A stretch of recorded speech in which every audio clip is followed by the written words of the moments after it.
Do livro Intimidade Divina do Padre Gabriel de Santa Maria Madalena.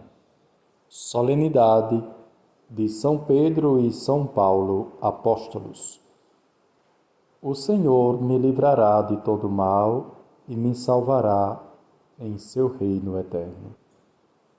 Eis os santos que em sua vida terrena fecundam com o próprio sangue a Igreja. Beberam o cálice do Senhor e se tornaram amigos de Deus. Une a liturgia numa só celebração Pedro, cabeça da Igreja, e Paulo, o apóstolo das nações. São ambos alicerces vivos da Igreja plantada com suas fadigas, com a incessante pregação e, por fim, fecundada com seu martírio. Eis o primeiro aspecto iluminado pelas leituras do dia.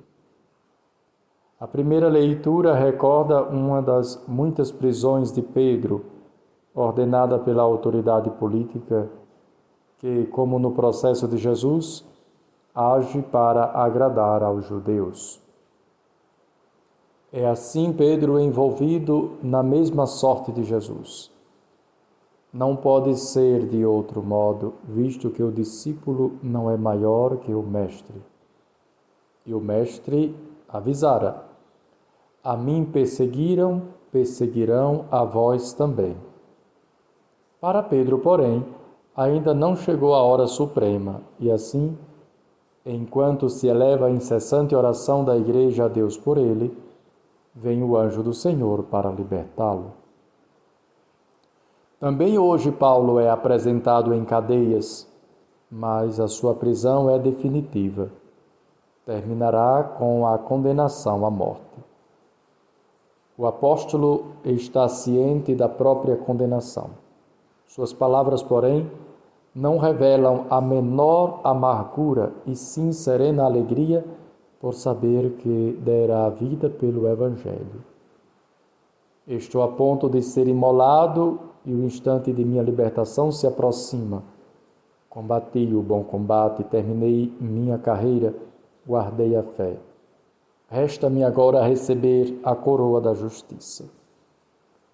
As cadeias dos dois apóstolos atestam que só é verdadeiro discípulo de Cristo quem sabe enfrentar por ele tribunais, perseguições e o próprio martírio.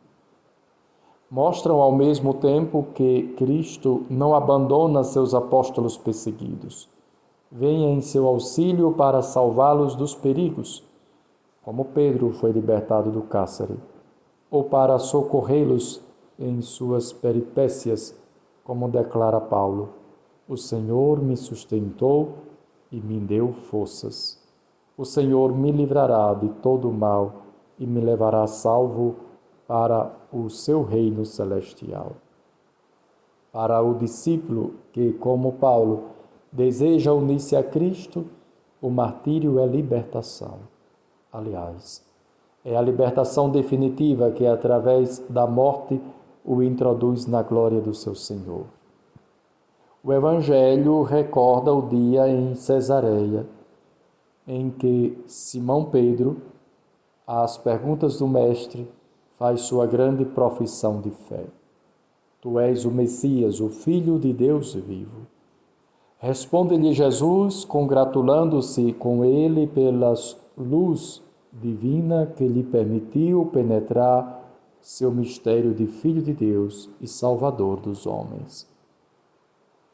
Como que, espelhando-se no discípulo que o reconheceu, torna o Jesus participante de sua própria característica e de seu poder. Cristo, pedra angular da Igreja, associa a si o apóstolo como pedra fundamental da mesma. Tu és Pedro, e sobre esta pedra edificarei minha Igreja. Jesus, que recebeu do Pai todo o poder no céu e na terra, o transmite a Pedro. Dar-te-ei as chaves do reino do céu. e lhe confere o poder supremo de ligar e desligar. Naquele momento, Pedro não alcança toda a extensão desta investidura que o liga estreitamente a Cristo.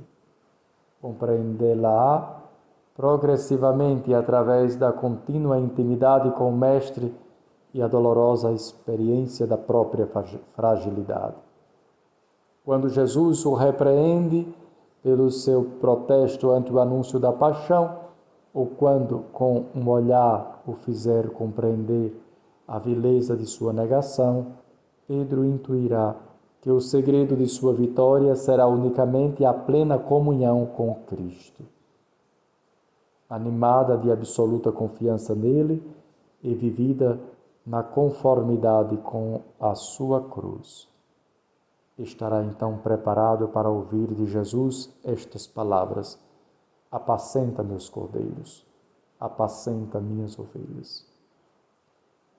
Constituído doravante pastor do rebanho do Senhor, o próprio Pedro instruirá os cristãos sobre suas relações com Cristo e o lugar deles na igreja. Aproximando-vos dele, pedra viva, também vós, como pedras vivas, vindes formar um templo espiritual. Assim, com as prerrogativas de Pedro, continuam a ser as do Papa. Assim também devem ser as prerrogativas dos primeiros cristãos, ser a dos fiéis de todos os tempos.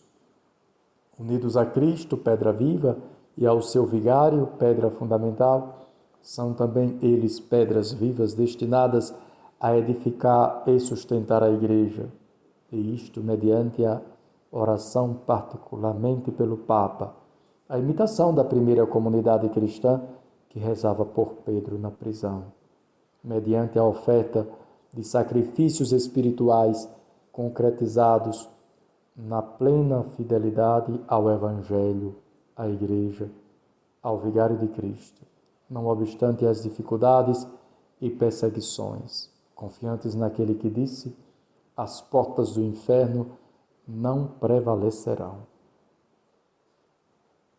Que graças vos daremos, ó bem-aventurado apóstolo, por tantas fadigas por nós suportadas. Lembro-me de vós, ó Pedro, e me espanto. Lembro-me de vós, ó Paulo, e caio em lágrimas. Não sei o que dizer, não sei proferir palavras ao contemplar vossos sofrimentos. Quantas prisões santificastes, quantas cadeias honrastes, quantos tormentos suportastes, quantas maldições tolerastes, quão longe levastes Cristo, como alegrastes as igrejas com vossa pregação. Instrumentos benditos são vossas línguas, de sangue se cobriram vossos membros pela igreja. Em tudo imitastes a Cristo. Jubilai, ó Pedro, a quem foi concedido saborear o lenho da cruz de Cristo. À semelhança do Mestre, quiseste ser crucificado, mas não como o Cristo, Senhor, e sim de cabeça para baixo, como que para irdes da terra para o céu. Benditos os cravos que transpassaram membros tão santos. Com toda a confiança entregastes a alma nas mãos do Senhor, vós que assiduamente o servistes e servistes a Igreja, sua esposa. Vós, o mais fiel de todos os apóstolos, amastes o Senhor com todo o ardor do Espírito. Jubilai também vós, ó bem-aventurado Paulo, cuja cabeça caiu pela espada e cujas virtudes não podem as palavras descrever. Ó espada que traspassaste Paulo, instrumento do Senhor, admirado pelo céu e reverenciado pela terra. Sejas tu para mim como coroa e os cravos de Pedro como pedras preciosas engastadas num diadema. Lido por Padre Antônio Lopes.